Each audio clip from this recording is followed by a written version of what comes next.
Behold! Thor! Odin's son! You had one job. Just the one.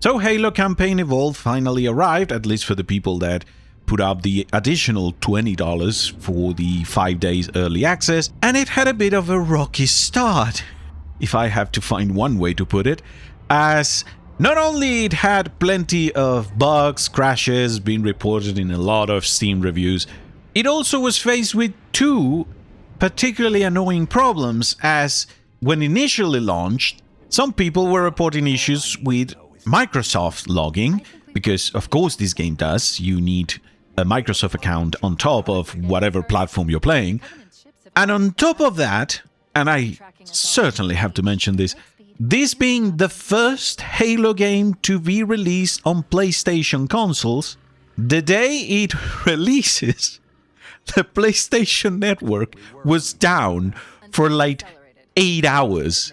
So unless you managed to log in at least once before the outage, if you bought the game on Friday, you couldn't play because it requires an online connection to verify the copy. Doesn't matter how you bought it. So how's that old digital future working? Now, of course, since then, all those problems have already been solved. The PlayStation Network returned Friday night, and the Microsoft problems were already addressed by Halo Studios, and they have already been fixed.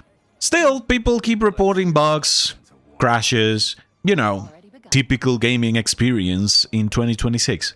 But in all seriousness, how is the game? Well, I thought that we can go over what has been changed from the original game, what could be considered an improvement, and some changes that, for the love of me, I can make sense as for why they were made. So let's get into it.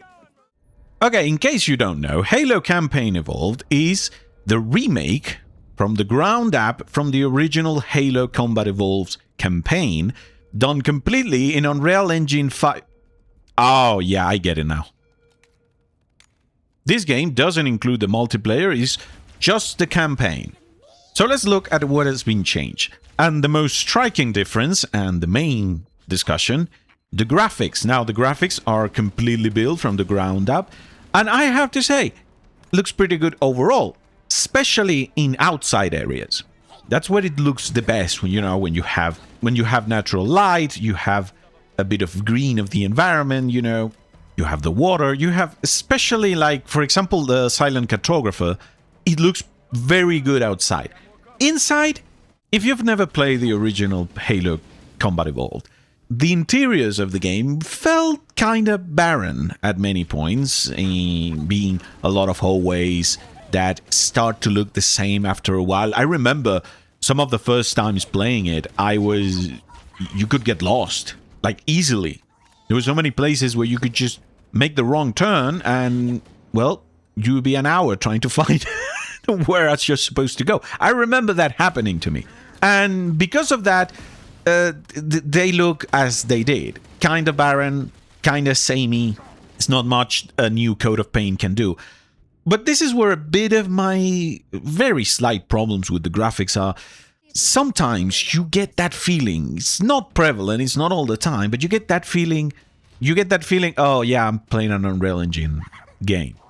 Because it has those moments where it looks like every other Unreal Engine game. The water in Silent Cartographer, it looks fantastic. It's just way too realistic for Halo. I don't know.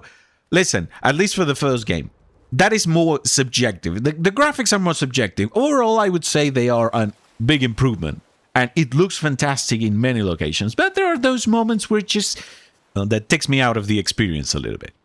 Like I mentioned, no competitive multiplayer. This has been entirely removed, so don't expect multiplayer. However, one thing that has been added is that the co-op has been expanded from 2 players to up to 4 players. Overall, that is fantastic change. Halo is always a lot of fun the more players you play with. Another change that it's a bit... your mileage may vary. the cinematics. Now, all the cinematics and the cutscenes, everything has been remade, of course. They have been remade with motion capture. And all the voice lines have been re-recorded by the original cast, except for Johnson, who has been recast because David Scully retired. The guy's fine, it's just, you certainly notice it. It feels a lot different. My biggest issue is that the lines were re-recorded, okay? There are moments where they're great, but there are many moments, because it's such an iconic game, and most people that played it back in the day have played it many, many times. So it's very jarring, because the delivery doesn't always land as it did in the original. So again, that is more subjective. It depends on how you see these, how you remember the original. To me, it's a bit hit or miss. For gameplay changes. Now, one that is going to be, it's sprinting. If you remember, in the original Combat Evolved, there was no sprinting. Now it has been added to the game, saying that a new aim-down sights with a modified HUD. So many weapons couldn't be aim-down sights. That has been added for several weapons. That is actually... The ADS, great. The sprinting, okay, the sprinting, like, overall, I think it's good. Because many times I've replayed Halo and I always keep hitting shift, trying to sprint. Because you play so many games since. There are a few things with the sprint. The sprint overall, I think it's good, but if you get shot, first you stop, you get slowed down. I think this is trying to compensate the fact that you can sprint now, so you cannot simply sprint through groups of enemies. Because if you get shot, you get slowed down quite a bit, and you get destroyed. Because the original Halo was balanced and designed around the fact that you couldn't sprint. Now that you can sprint... I don't know, makes it like you go through fast through the level. Your movements in the original were very... You needed to be very careful. One example I can give you when this kinda affects a little bit the gameplay. The hunters in the original Combat Evolved, they were dangerous. And I remember being genuinely scared every time one of those comes up. With the sprint, they're not really that scary. So I don't know. Again, your mileage may vary. Some people will love it. Some people will think it just kills the vibe of the original Halo. Well, health packs are gone. Now both shields and health recharge automatically. Health recharges at a slower rate. That is fine. I don't mind it. The power-ups like active camo and overshields, they now don't activate as you pick them up. You can store one to be able to use them on demand when you need it. So that's actually great. Vehicle hijacking. Now, like in later titles, you are able to hijack enemy vehicles, allowing you to get the Ghost, the Wraith tank for the first time in the first Halo. You couldn't drive it in the original. I think that it's actually pretty good. Makes the game a lot more fun. That was one of the fun things to do in the later titles. With vehicles, there is one more controversial change. The Warthog controls have been standardized to the modern driving presets, which makes it a lot easier to drive. Again, if you play the original, the Warthog is famously easy to flip. It drives so particularly that you need to practice a little bit. It's not easy to control. But I would argue that was a big part of its charm. The fact that if you weren't careful, you just flip over in the middle of a group of enemies. Now that it's a lot easier to drive and it's much harder to flip, it feels less fun to drive. Another thing that I think it's an overall win, they have retroactively added weapons from later games back into Halo 1, like the energy sword, the fuel rod cannon, the battle rifle, the needle rifle, and the SMG, which were not present in the original Halo. Also, at the same time, enemy types had been, again, retroactively added from later titles. Like the Brutes, for example, the Flood-infected Hunters, they were not part in the original game. I think that is overall great change, because it gives the game much more variety. There are now like 42 hidden skulls to discover. In fact, there is even one that shifts the perspective to third-person mode. So that is more replayability. It's a lot of fun. The skulls in the original game have been moved around. They're not in the same locations. So that is actually pretty good changes. There is also a campaign remix mode. It's an unlockable that essentially acts as a built-in randomizer. It changes enemy spawns, locations, weapons, vehicles, everything is mixed up. In case you're not aware, because maybe you haven't played them, Halo games, but especially the first, I would argue, they're shorter, tight experiences, and they're meant to be replayed. They're not a 50-60 hour epic that you go through once and you're like, okay, that's it, and you play them maybe a few years later. No, usually, almost every time I've played Halo again since the original, I've played it multiple times in a row. It's like replaying Resident Evil games with the infinite ammo. It's fun. Now, one thing that has been added to the new game is called Operation Meteorite, which is a brand new 3-mission prequel starring Master Chief and Sergeant Johnson. And this is what pisses me off a little bit. I made a video recently about my experience with Assassin's Creed Black Flag Resynced. In that video, I mentioned that the new additional missions, depending on which characters, some are better than others, but overall they're fine. They're not terrible. But one thing that really stands out is that you really can tell these are not part of the original game. And let me tell you, if you could tell in that game, in Halo, it feels like you stepped into a completely different game. And I'm not even joking. Not only the characters feel completely different, especially Master Chief, who's somehow talks quite a bit in these missions. Boo. Oni seemed confident. You're always hungry. Any way to speed this up? In the base campaign, Master Chief barely speaks for today's standards. He does speak from time to time, but how do I put the dialogue in these new missions? Well, they would feel right at home in a Marvel movie. And of course, because they can't help themselves. No, Sergeant Major, I'm not. Takes more than fancy armor and a good PR campaign to impress me. Now, one of the new characters, and yeah, we can all have fun. Oh, look! Oh, they make her an ugly Marine, so for the DI quota, we can make fun of that, sure, but that's not the bigger problem. You know what the bigger problem with the character is? She's insufferable. I'm serious. Listen, guys, whoever wrote this atrocious, well, the missions as a whole, honestly, you know she doesn't need to be this insufferable to come out as strong, okay? I know it's a meme at this point, but seriously, I mean, you don't have to make her piss you off every time she opens her mouth and completely disrespects Master Chief. Even PR machines have some use after all. Thanks for the assist. Oh, look at that. You Spartans might come in handy after all. You think they made Spartans to push buttons, Sergeant Major? Master Chief is this legend figure. Everyone looks up to him because she's such a oh no, we're gonna make this character that, oh, she doesn't buy the legend of, she doesn't buy Master Chief. He needs to prove it to her.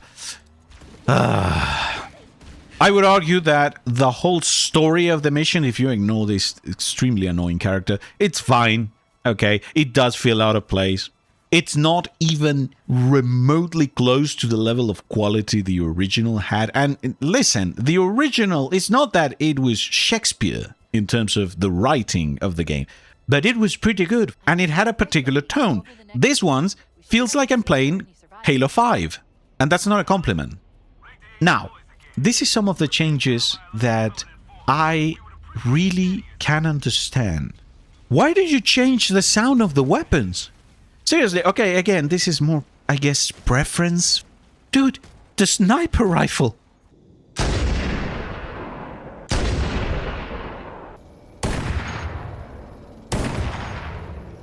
Look how they massacred my boy.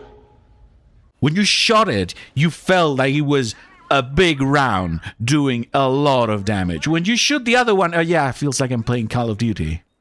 That's overall most of the changes. There are a few other things, but okay, before this, I want to make something clear. I think the remake, it's good. It's not great, but it's good. By the way, I didn't mention the change in Cortana's design. I don't think it's as bad as some people has pointed out. I didn't consider it particularly point of concern. But Halo Studios, it doesn't understand Halo. The fact that you're changing things you change the Warthog movement. And for anyone that is relatively new or only played it back in the day, I'm sure it will be fine. Oh, it handles better. The fun part of the Warthog is that it was hard to handle and sometimes frustrating to drive. But that's what made it so iconic, because it had this particular way of driving. Later titles made it a lot easier to drive, but the one in the first game had that thing that you need to be very careful driving this thing. And again, this remake should be trying to maintain the spirit of the first one. The new missions essentially change the personality of the characters. New characters, I mean, the new characters doesn't matter because it's new characters pulled from 2026. That character will feel right at home in Halo Infinite, I'll tell you that. But there is more to these missions. The enemy design, the spawn design, the combat encounters, they feel almost annoying. Not only they drag quite a lot, to the point that it starts to grow boring. Okay, how many more stupid enemies are going to show up? It doesn't feel dangerous, it feels annoying. They overstay their welcome. And again, the original wasn't perfect, but the original was iconic for a reason. Set the blueprint of how modern FPS games would be.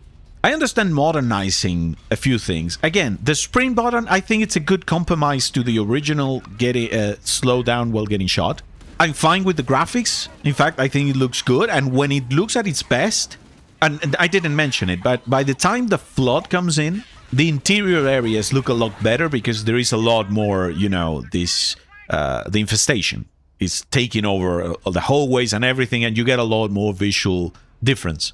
The new enemies, bringing new enemies, new weapons, that's great. And I didn't mention this because I keep remembering. I did mention at the beginning how you would get lost in these same looking hallways. That was part of the fun. And you might be thinking, oh, it's bad game design. Well, it's 2001 game design.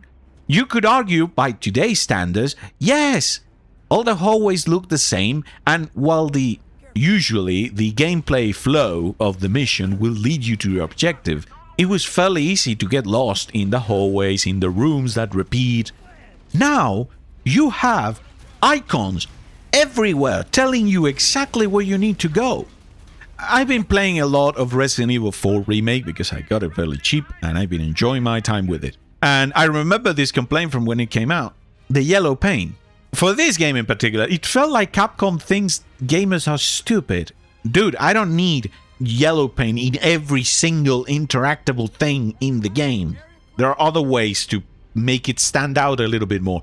And after a while, it grows annoying. Oh, just follow the yellow paint. I'm just going to tell you one thing. I would take yellow paint everywhere, any day of the week, instead of having so many stupid icons telling me where I need to go, or pointing to the guns on the floor, or any other visual clutter that you get with this remake. And I know you can disable quite a bit. Listen, if this is the default, this is the intended experience.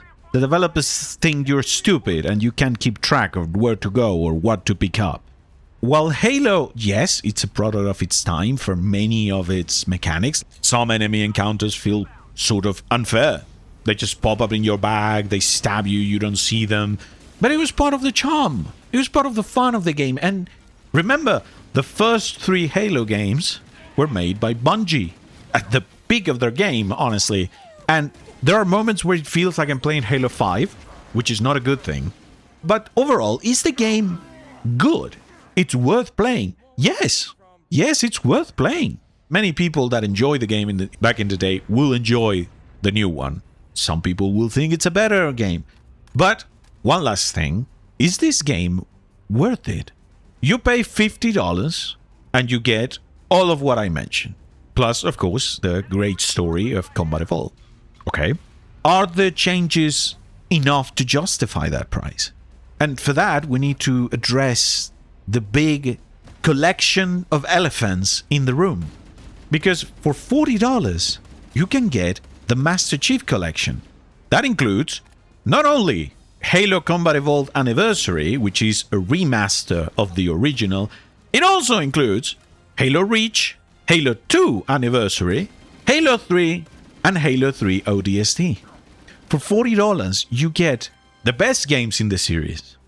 Now, the only argument I could hear is, yes, it's not available on PlayStation 5. That is true. If you have a PS5 and you want to experience Halo, the original, then yes, that you should. Because it's still, again, the story is the same, and it's a great game. And for someone that has never played it, most of the things that I criticize won't matter. Because most of the criticism is how it compares to the original. But if you've never played it, the campaign is still the same, and arguably better. The voice acting, you don't have the compare it with the original, so the voice acting is actually great, only that some of the delivery in the original was so iconic that it kind of shocks you a little bit when you hear it again, but that's more of a me problem. The graphics are great, and again, you don't have that quote-unquote baggage of the original. So if you're PlayStation 5 and you never play the original, then yeah, I would say it's a good time. It's still worth playing very much.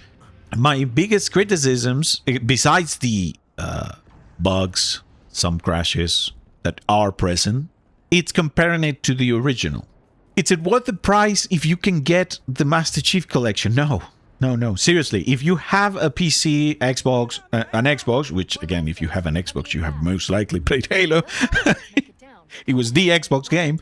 Get the Master Chief Collection. Now, if you could tell me, oh, but I really want to play the new one, then sure, be my guest. I'm just trying to measure it, how it compares. If you really want to play the modern version, you want to play the updated graphics and everything, then go on ahead. So yeah, that is Halo Campaign Evolved. Honestly, I was very excited for this. I'm kind of disappointed because I was expecting something like Resident Evil 4, which is pretty much the same game, but modernized just enough to be arguably the best way to play it. And if you're on the fence and you've never played it, go for the Master Chief Collection, and maybe down the line, wait for a sale. You can get it for cheap. If you're only on PS5, I would recommend it. If you've never played it and you're on PS5, then yes, I would recommend it. Because a lot of what made it great, it's still there. The story, the characters, the feeling of the weapons, the enemies. The original, it's a legendary game. It's an iconic game. The new one, it's a pretty good game, but it took away some of the things that made it iconic, if that makes sense. I don't know if it makes sense. So, either way, let me know in the comments below. Have you been playing it? Please don't tell me you have been playing it. Seriously. After playing it, seriously. It's certainly not worth the $70, especially if you've already played it. But again, I could be wrong. If you've played it and you've wholeheartedly enjoyed the remake, I'm happy for you. Let me know in the comments if that's the case. Thank you for watching, and as always, leave a like, please subscribe to the channel, and I'll see you guys in the next one. Bye bye.